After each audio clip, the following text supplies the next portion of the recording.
Hi, it's Shelly again from Family Adventure for All, and today I just want to show you what we're going to use for American history and geography curriculum. You may have read our earlier blog post about how we create our own history and geography curriculum, so today I'm not going to show you an unboxing video because we didn't buy anything. We're actually going to be using a lot of the same supplies and materials that we used last year, our first year of road schooling. We started a study on American geography and a little bit of history as well, but we didn't finish it. We've traveled from the Atlantic coast all the way to the Pacific coast during last school year, and I just want to show you some of the resources that we use and kind of how we go about doing a history geography lesson. We don't do the lessons every single day, but when we do, we always start out with one of two things. First, we might go to YouTube and type in Homeschool Pop and then enter the state that we're looking for. Homeschool Pop's channel has great, simple videos that follow a regular pattern, and he has videos about every single state, plus some extra little fun videos, like one about the San Francisco Golden Gate Bridge, or one about New York City. First, we watch a video just to get introduced and get excited about the state we're learning. Second, we use this book. You can find it on Amazon. It's a Sticker USA activity book. And we find the state that we're doing. Let me find one that we have completed. Let's see, maybe Alabama. We color the state, and we use stickers that come with the book. We put the name of the state, the capital, the abbreviation, the state bird, the state flag, and the state flower. Now on the back, once we have actually visited the state, on the back, I let Evelina write a little something about her favorite thing that we did and draw a picture, just to kind of have a memory of what we did in that state. After we watch Homeschool Pop and do our sticker page about the state, we'll do a variety of other things. I got these at a used curriculum sale for free. They're just blank United States maps, and we just sort of color it in to identify where it is on the United States map, and she will write the abbreviation for the state in there. We label some other things like the oceans in the Gulf of Mexico too. Another resource we have that's really fun, we don't do this all the time, but just maybe once a week, we'll get out this United States sticker puzzle. I got this at Hobby Lobby actually, and the states that we have already studied are loose on here, and I'll just take them off and then let Evelina put them back on in the correct place. So it just kind of helps her just kind of orient where each state is in relation to the entire map. We really like using that. Also, I have another fun book that we usually read for every state that we study. It's called the Greetings from the 50 States, How They Got Their Names.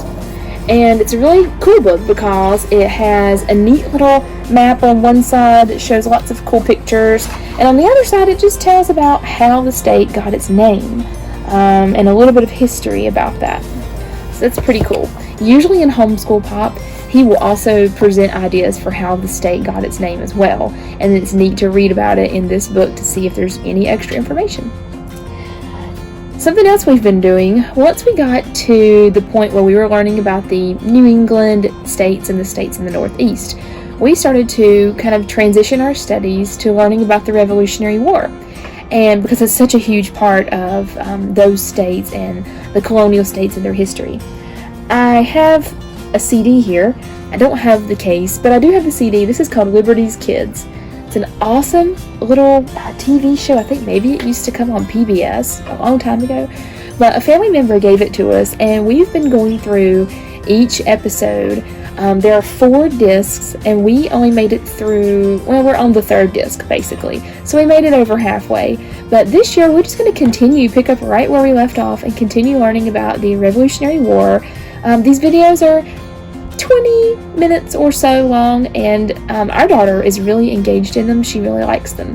We're learning about famous people who were critical during the Revolutionary War. We're learning about states and their capitals and some of their major cities and names.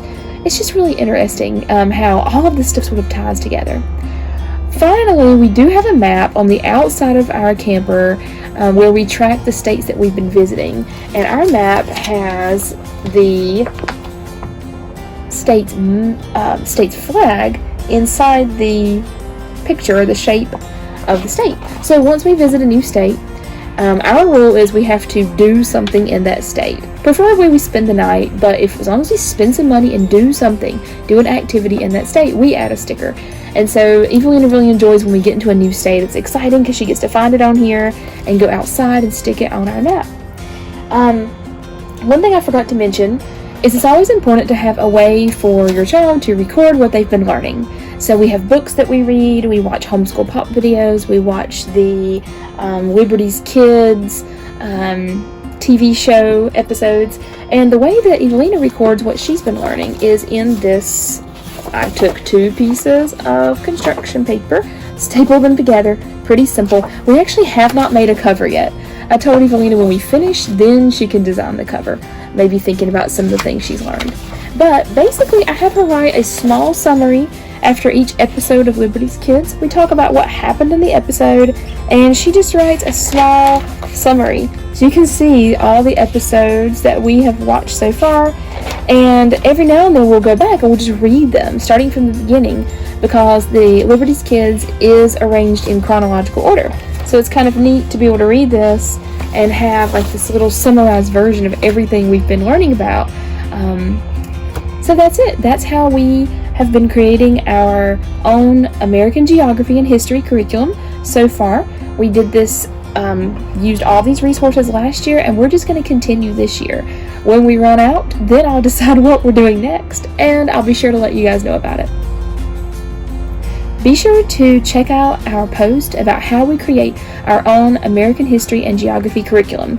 It should be really helpful and give you some simple steps that you can follow if you want to create your own curriculum and save some money by not having to buy a whole year's worth of curriculum from a publisher. Thanks.